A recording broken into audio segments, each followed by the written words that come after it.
so now we're looking at this integral. When we first look at it, can we simplify it? Can we rewrite it in any way? Can we do long division? No, we cannot.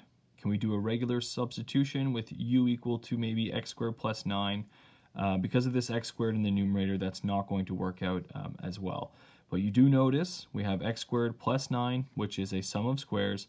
And so you should recognize this from one of the three cases again for trigonometric substitution.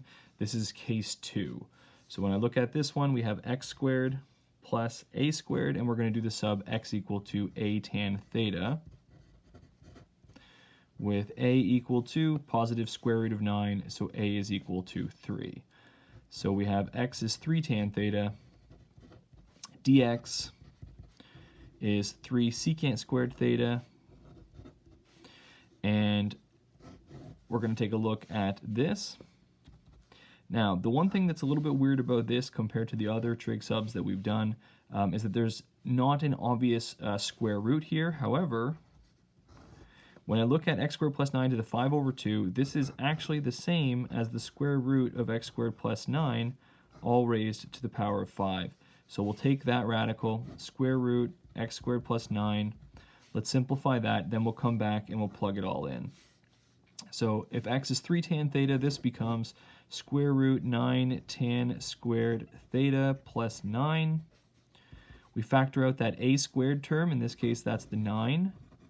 We get 9 multiplied by tan squared theta plus 1. We're going to do the square root of 9. Positive square root of 9 will give us 3.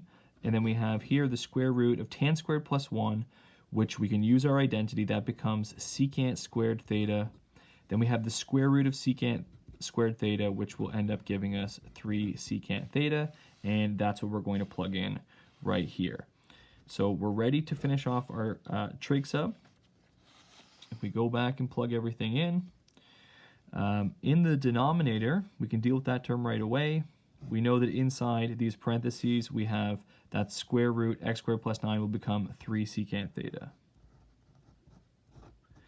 That's going to be raised to the power of 5. Now, we cannot forget this x squared in the numerator. So what do we do with x squared? Well, x is equal to 3 tan theta, so that's going to become 3 tan theta squared. And then we deal with dx. dx is 3 secant squared theta.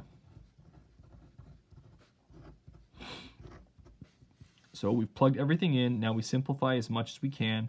We want to deal with these constants. We know we have secant squared divided by secant to the 5, so we'll simplify all of that as well. We have 3 squared here, multiplied by tan squared. This is going to be, again, another 3 secant squared. And in the denominator, if we sort of open this up, we're going to have 3 to the power of 5 multiplied by secant to the power of 5.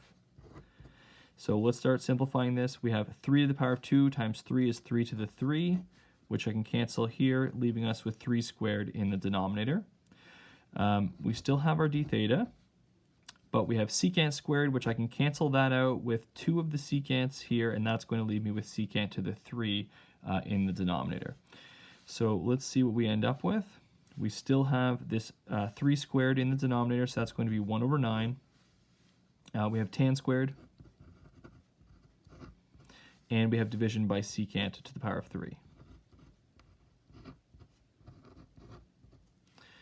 So when I look at this, the first thing that we notice is that it is going to be a trig integral. It's a combination of tan and secant, but really it's not ideal having this secant here in the denominator. So if we ever have some combination that we're not comfortable with or we don't recognize, one thing that we've learned to do is we can always rewrite this and go back to sine and cos, back to the basic trig functions. So let's try to do that looking at this. I know tan is equal to sine over cos. So this becomes sine squared theta over cos squared theta. That's my tan squared. Then I have division by secant to the 3, which is going to be the same as multiplying by cos to the power of 3. And I can simplify these here. So my cos squared in the denominator will leave me with just cos theta in the numerator. So really I have 1 over 9 integral sine squared theta. and I have here cos theta. So we still have a trig integral, but now it's in terms of sine and cos, and we notice right here this cos theta d theta. This is our odd power of cos. This is perfectly set up. We have that single cos theta term off to the side. Everything else is in terms of sine. What we can do now is a substitution. We can do u equal to sine theta. And if u is equal to sine theta, du is going to be equal to cos theta d theta. And we can sub that in, giving us 1 over 9 integral u squared du. Do our antiderivative. We have 1 over 9. This will give us 1 over 3 u to the power of 3. Put in our plus c.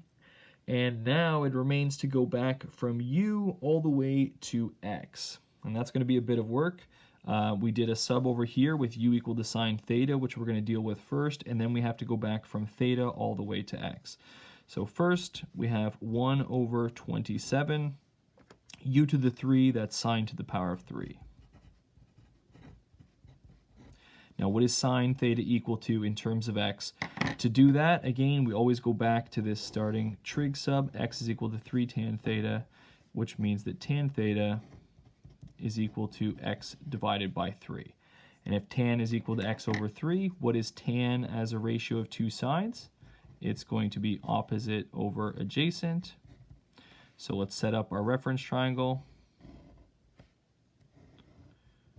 This is theta, this is x, this is 3, and that means that this third side over here is going to be the square root of x squared plus 3 squared. So it's x squared plus 9. Again, if you have any trouble determining the third side, you're just going to use here the Pythagorean theorem. And again, we recognize this x squared plus 9 from our starting integral. So we have our reference triangle. We wanted to know what sine theta was. So here, what is sine theta equal to? Sine theta always going to be opposite over hypotenuse. And so for us, that's going to be x divided by this. So sine theta is equal to x divided by square root x squared plus 9. We take that, we sub it in, and we should be done. So coming back here, our final answer, we have 1 over 27. We know we have sine theta. Sine theta is x divided by square root x squared plus 9. And that whole thing is going to be raised to the power of 3. And we have still our plus c. And that is our final antiderivative of x squared over x squared plus 9 to the power of 5 over 2.